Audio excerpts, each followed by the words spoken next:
Good morning and welcome to Perceptual Hypnotherapy. This is a space where we interview wonderful hypnotherapists and they share lovely tricks and tips with us so that we can understand what hypnosis is and also move into awareness of what areas our hypnotherapists are here in Canada and all over the world. So I just want to welcome Justin Parkinson. He has a wonderful podcast. Where did I put the name of that? Right here. Inner Path to Outer Growth. And he works in Vernon, BC. So welcome, Justin. So happy that you're here today. Greetings. So Justin, tell us a little bit about how you decided to become a hypnotherapist. How did you move into this?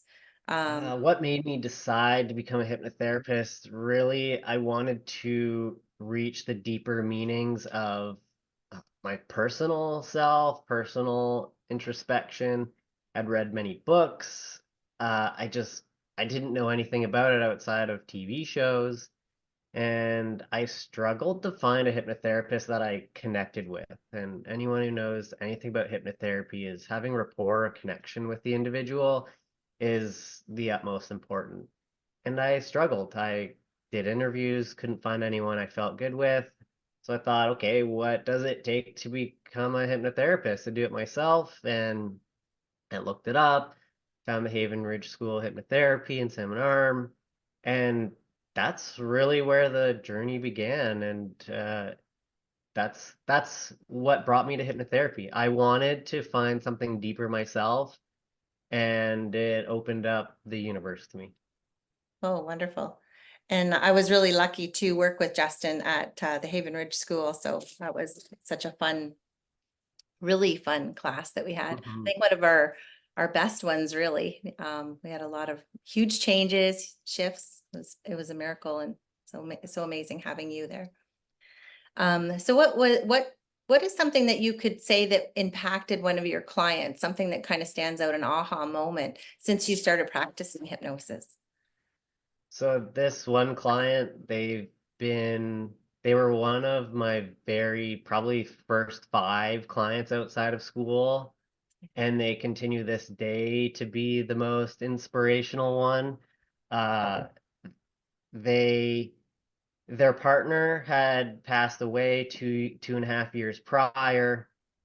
They were depressed, eating poorly, starting to hoard at their house. Their family members were trying to get them to do anything and everything, go see therapists, counselors, whatever.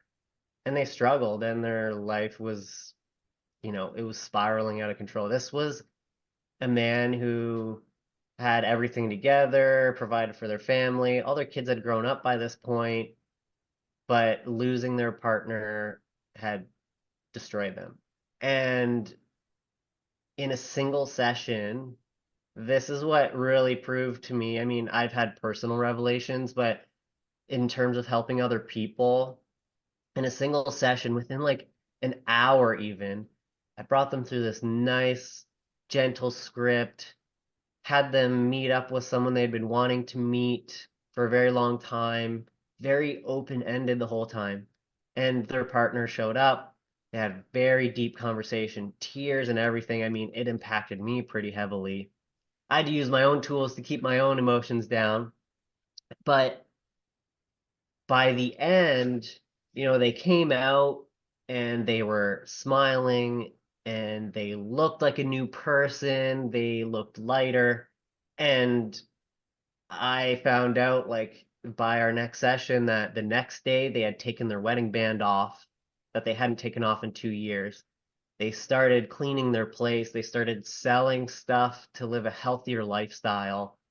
And this was in a single session. I was fortunate to get to work with them on other things. And, it just goes to show how impactful you can be, heck, in 2 hours, you know? Yeah. Oh, wow. That's amazing. What a great story and session for your client. Mhm. So have they come back for other sessions since then?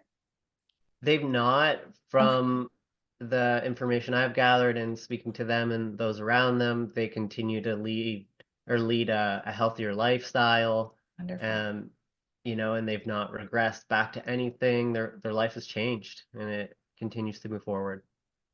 So that's just so exciting how powerful hypnosis is. I mean, I know it from being a teacher, of course, and you know, working with many clients.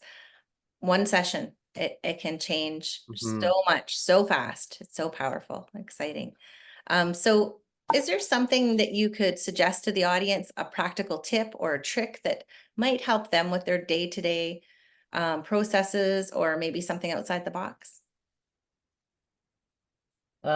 There's the big thing I've been pushing for a little while is self-compassion and patience.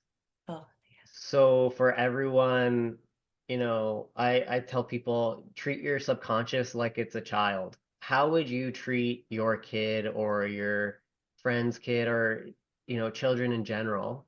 And pay attention how you treat your own subconscious because that's how I perceive it. It doesn't decide whether an idea is good or bad, same as kids, they just kind of act on it. Yes. And when we're critical to children, you can see how it breaks them down. And the same thing goes towards ourselves is we tend to break ourselves down without even realizing it. So my biggest tip and trick is be compassionate and patient with yourself and you will progress in a more wholesome way and complete your healing in a more wholesome way if you do that. Perfect. And so is there some sort of tip or process of being more patient that kind of stands out for you, and how to begin that? Listen to how you're talking to yourself. Don't just talk to yourself. Okay. Actually listen. And if you're struggling to be compassionate, take that mean voice and make it sound silly. Excellent. And of course, everybody can reach out to you. I'll have your information Hmm. below if they want to learn more about those wonderful little tricks and tips about being compassionate towards yourself, or even just some advice. So I'll make sure that's below. Absolutely. So, Justin, since you left the class and you went on your own and created this amazing process of healing other people, what have you found that is is profound, or something that's a little bit different from your original learnings? Trusting my intuition a bit more. I mean, that was always something that was important, though, I find the foundations of what are at school are almost a safeguard or a safety net. Regardless of where you end up, I can always use the foundation of school to bring me back if I'm ever stuck, per se. Though I found really trusting in my intuition as I continue in my practice, I would say the same goes for any professional, whether it's baseball, electrician, or a hypnotherapist. As you continue to grow, trust your intuition and how you're working with your clients, and that's been the biggest thing is really trusting in that, and it always really coming to the right point where I need it. Trusting intuition ultimately. Perfect. That's great. Is there anything else you'd like to share before we move on here? That tip and trick I gave you about self-compassion and listening to your own voice, that's the biggest thing. Listen to yourself and Yeah, imagine that you know act as if you are the controlling element in your life. perfect. And follow your intuition, which is That's right. perfect. Goes aligns with that wonderfully. Well, thank you for coming today for this amazing interview.